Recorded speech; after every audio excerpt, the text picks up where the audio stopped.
Recently UN के world meteorological organisation के मुताबिक 2024 में हमारी जमीन पर वो तमाम तबाहकुन इवेंट्स होने वाले हैं जिन्हें हमारी जमीन ने 1982 में फेस किया था। जमीन पर खतरनाक बीमारियां जैसे कि the plague, the black death का पेंडेमिक आ चुका था और पूरी दुनिया में जहां एक तरफ जमीन सैलाब से डूब रही थी तो दूसरी तरफ जमीन के दूसरे हिस्से पर बुश फायर्स, बहुत गर्मी और हर तरफ सूखापन था। दरअसल 1982 में नॉर्थ और साउथ अमेरिका मुसलसल बारिशें हो रही थीं, जिसकी वजह से अमेरिका में मच्छर से होने वाली इंसेफेलाइटिस नेम का एक ब्रेन डिसऑर्डर लोगों में आम हो रहा था और देखते ही देखते 2000 लोग अपनी जान से हाथ धो बैठे थे। इसके साथ ही उसी वक्त उस कॉन्टिनेंट की एक स्टेट न्यू मैक्सिको के लोग प्लेग और ब्लैक डेथ जैसी बीमारियों से लड़ रहे थे। वहीं साउथ अमेरिका के पेरू ने अब तक का हाईएस्ट रेनफॉल फेस किया था और ऑस्ट्रेलिया, एशिया, अफ्रीका सेम वक्त पर extreme dust storm, bush fires और सूखेपन के शिकार हो चुके थे।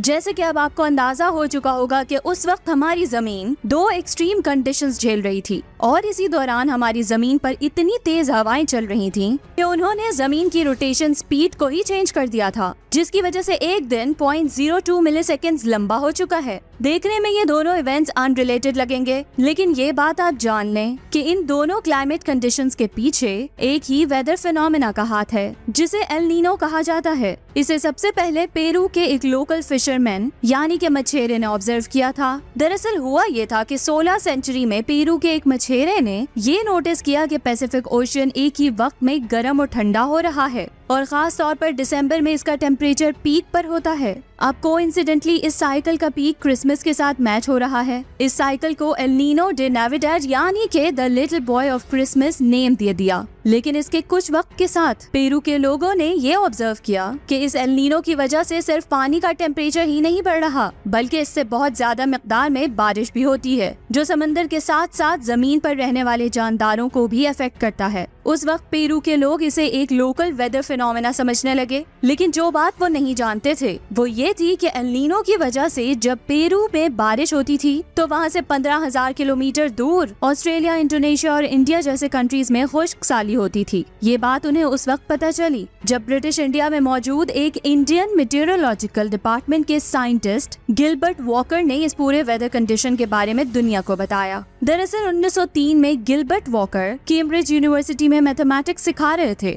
और उन्होंने ये नोटिस किया कि 1895 और 1896 में मॉनसून फेलियर की वजह से इंडिया में खुश्क साली अपने उरूज पर थी और 5 मिलियन लोग जान से हाथ धो बैठे थे। इतने सीरियस इवेंट की वजह से वो अपनी जॉब छोड़कर इंडिया चले गए ताकि वो इंडियन मॉनसून को गहराई से स्टडी करके इसके पीछे की वजह को जान सकें। खुशकिस्मती से इंडिया में अपनी स्टडी शुरू करने के 1 साल बाद उन्हें IMD का डायरेक्टर जनरल बना दिया और यहाँ उनका मेजर काम खुश्क साली को प्रिडिक्ट करना था। अपने इस काम के दौरान उन्हें ये पता चला कि कुछ साल इंडिया में बहुत ज्यादा बारिश होती थी तो वही कुछ साल अचानक से सब कुछ खुश्क हो जाता था। अगर वो इस रेनफॉल पैटर्न के पीछे की वजह को समझ लेते तो वो इंडिया में मौजूद इस खुश्क साली को प्रिडिक्ट कर सकते थे। अब इसे समझने के लिए उन्होंने वेदर कंडीशन को स्टडी किया, इससे वो कुछ खास न जान सके। अब गिलबर्ट वॉकर ने ग्लोबल वेदर के इफेक्ट्स को स्टडी करना शुरू किया और जहाँ जहाँ ब्रिटिश राज था वहाँ मौजूद टेलीग्राफ स्टेशन की मदद से उन्होंने लोगों से एटमॉस्फेरिक प्रेशर, रेनफॉल और टेम्परेचर का डाटा इकट्ठा किया। इस डाटा की मदद से उन्होंने वेस्टर्न और मिडिल पैसिफिक के दरमियानी प्रेशर वेरिएशन को 20 साल तक स्टडी किया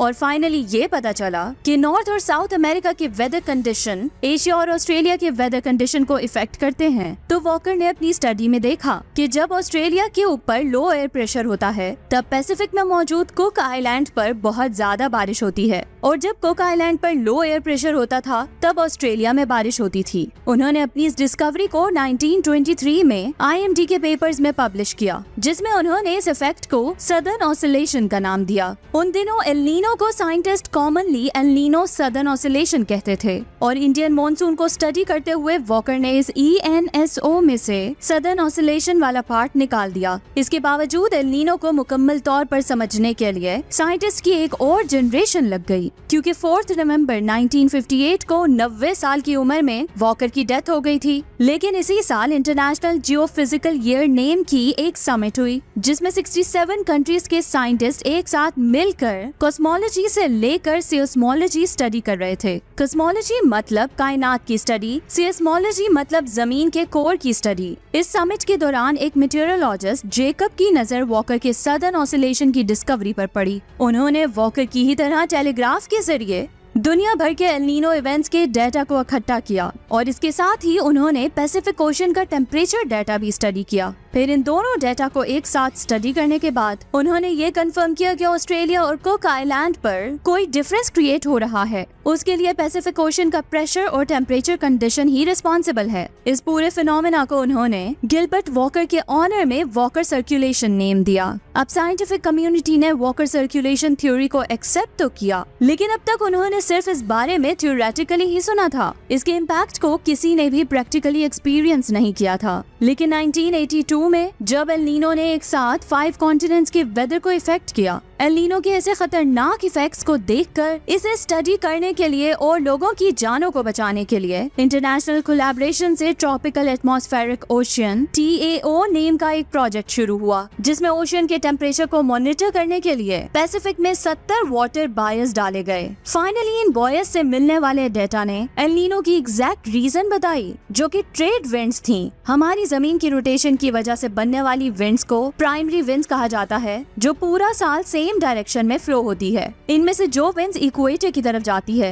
उनकी वजह से एंशिएंट लोग ट्रेड शिप्स नेविगेट करते थे, जिसकी वजह से यहाँ की प्राइमरी विंड्स का नेम ट्रेड विंड्स पड़ गया। सो होता ये है कि इक्वेटर पर डायरेक्ट सनलाइट पड़ने की वजह से वहाँ की हवा गर्म होने के बाद ऊपर की तरफ उठती है। ऊपर जाने के बाद वो ठंडी होकर अराउंड 30 डिग्री नॉर्थ और साउथ लैटिट्यूड पर वापस नीचे आती है, जिसकी वजह से इक्वेटर पर लो प्रेशर जोन बनता है। 30 डिग्री नॉर्थ और साउथ लैटिट्यूड पर एक हाई प्रेशर जोन बनता है। इसीलिए हवा 30 डिग्री नॉर्थ और साउथ लैटिट्यूड से इक्वेटर की तरफ बहने लगती है। अब क्योंकि इक्वेटर पोल्स के कंपैरिजन में फास्ट रोटेट करता है, जिसकी वजह से हवा सीधी इक्वेटर में आकर एक दूसरे के साथ कोलिजन करने के बजाय अपनी राइट साइड पर डिफ्लेक्ट होती है। आसान अल्फाज में कहा जाए तो नदर्न हेमिस्फीयर की ट्रेड विंड्स नॉर्थ से वेस्ट की तरफ बहती है और सदर्न हेमिस्फीयर की विंड साउथ से वेस्ट की तरफ बढ़ती है। वैसे तो ये हवाएं पूरी जमीन पर चलती हैं, लेकिन पैसिफिक ओशन पर आते ही ये बहुत बड़े विंड पैटर्न में ऑसिलेट करने लगती है, जिसे scientist El Nino southern oscillation कहते हैं, जिसके 3 फेजेस होते हैं, न्यूट्रल या नॉर्मल फेज, लेनिना या कोल्ड फेज, एल नीनो या हॉट फेज। न्यूट्रल फेज में अमेरिकन कोस्ट पर मौजूद गर्म हवा ट्रेड विंड्स की वजह से एशिया और ऑस्ट्रेलिया की तरफ जाती है। वहाँ की जमीन पर ये गर्म हवा कन्वेक्शन से ऊपर उठती है और फिर कंडेंस होकर बादल बनती है, जिससे एशिया और ऑस्ट्रेलिया जैसे रीजन्स में बारिश होती है। इसके बाद यही कंडेंस्ड एयर अमेरिकन कॉन्टिनेंट्स की तरफ बढ़ती है।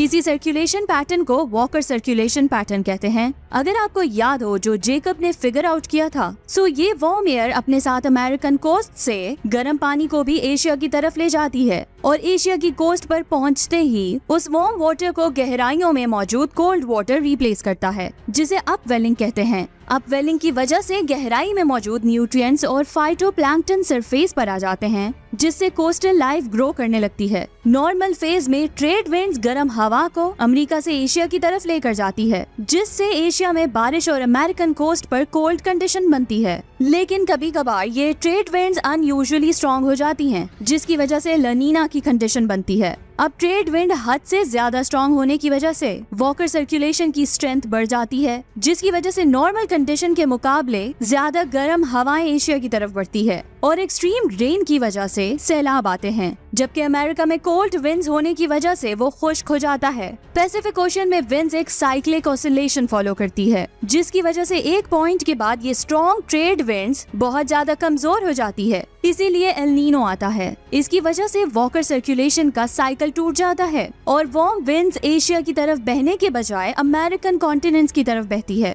यानी कि अब सिचुएशन रिवर्स हो चुकी है, मतलब कि एशिया में कोल्ड एयर और अमेरिकन कॉन्टिनेंट्स में वार्म एयर होती है, जिसकी वजह से अमेरिकन कॉन्टिनेंट्स पर बहुत तेज बारिश होती है, जबकि एशिया खुश्क हो जाता है। यानी कि एल नीनो ला नीनो का ऑपोजिट है। और ये पूरा साइकिल मिलकर 4 continents Asia, Australia, north America और साउथ अमेरिका के मौसम को अफेक्ट करता है। साइंटिस्ट के मुताबिक 2023 के लास्ट में अब तक का सबसे खतरनाक सैलाब आने वाला है। तो ये थी आज की अमेजिंग वीडियो जिस पर बहुत ज्यादा मेहनत की गई है। इसे लाइक एंड शेयर जरूर कीजिएगा। तो प्यारे व्यूअर्स, ये थी आज की अमेजिंग वीडियो। आपको कैसी लगी नीचे कमेंट्स करके जरूर बताइए। अगर आप इस तरह की इन्फॉर्मेटिव वीडियोस देखना चाहते हैं तो हमारे चैनल को सब्सक्राइब करके बेल नोटिफिकेशन को ऑन कर लें ताकि इस तरह की अमेजिंग वीडियो आपको देखने को मिल सके। अपना बहुत ख्याल रखें, दुआओं में याद रखें। अल्लाह हाफिज।